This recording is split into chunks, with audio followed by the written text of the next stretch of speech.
Indonesia saat ini kena yang dinamakan middle income trap country, yaitu istilah di mana kelas menengah tidak bisa naik ke kelas atas. Jadi negara Indonesia yang berada di kelas menengah ini tidak bisa naik. Sekali lagi harus digarisbawahi, tidak bisa naik di kelas atas atau tidak boleh. Negara yang terjebak di dalam middle income trap adalah negara yang GDP per kapitanya adalah antara $3.500 sampai $5.000 per kapitanya seperti Indonesia. Banyak negara yang terjebak di kelas menengah itu selama puluhan tahun. Misalnya Brazil itu lebih dari 30 tahun baru keluar dari istilah negara dengan middle class income-nya. Argentina juga sama, puluhan tahun juga baru bisa keluar. Ini yang terkadang membuat kita berpikir, seandainya saja ya kita ini adalah kepala negara Amerika atau kepala negara Cina, di mana keduanya saat ini memainkan perdagangan internasional lebih dari 30%, lebih dari 70%. Maka negara pasar harus dibuat GDP-nya tidak di bawah dan tidak di atas, di trap. Mengapa? Karena kalau negara-negara pasar tadi income-nya naik, maka negara tersebut harus menjadi negara produsen. Dan ini malah menjadi kompetitor negara besar.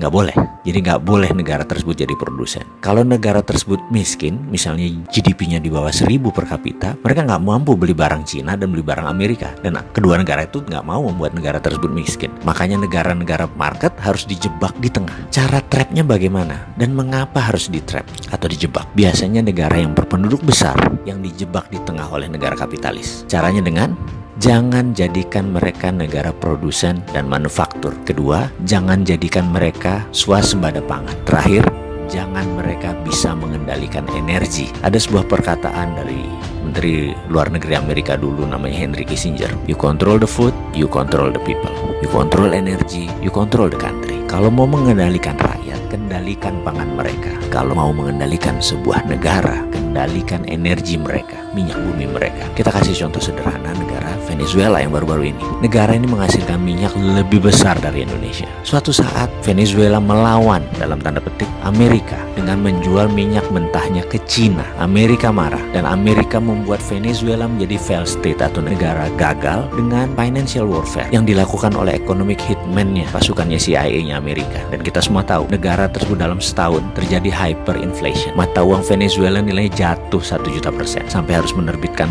cryptocurrency sebagai ganti mata uang negara mereka. Sebagai catatan, Amerika sangat memperhatikan homeland security-nya. Jadi mulai dari ujung benua Amerika Utara sampai ujung selatan Chile, Argentina harus di bawah kendali Amerika. Jadi ya hal-hal negara seperti Venezuela ini disikat pasti. Oke, kita kembali ke topik. Bagaimana supaya kita keluar dari jebakan middle income country tadi?